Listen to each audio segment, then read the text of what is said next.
Aujourd'hui, sur Saint-Sorlin, se déroule la fête du mouton. Normalement, la fête du mouton aurait dû se produire là-haut, au col de la Croix de Fer.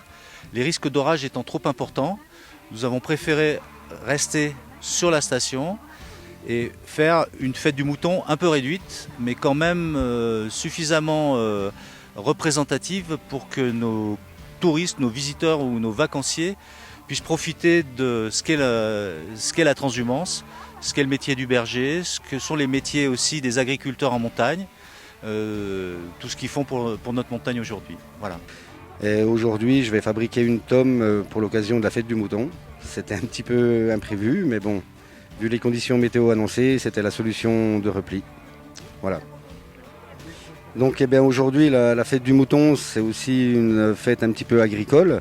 C'est pour sensibiliser tout le monde sur l'écosystème qui existe en montagne, l'équilibre qui doit exister entre le tourisme et l'agriculture.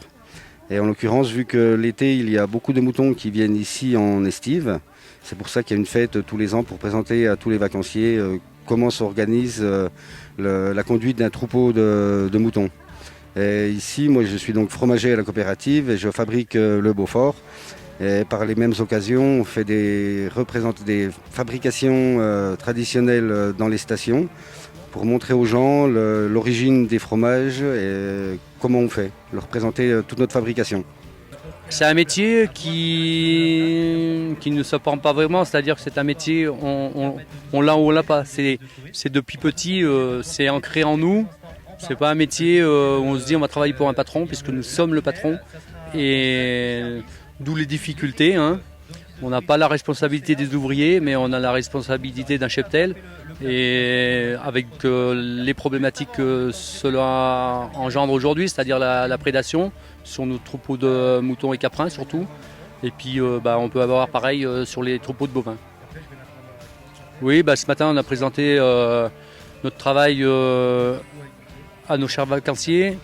Et bon nombre de personnes nous ont posé des questions. Et c'est vrai que on voit quand même que notre métier intéresse. Malgré nos difficultés de travail, et que si aujourd'hui nos montagnes sont aussi belles, ça a été grâce et en partie à nos ancêtres qui avaient de petits troupeaux mais qui entretenaient plus que nous, on va dire.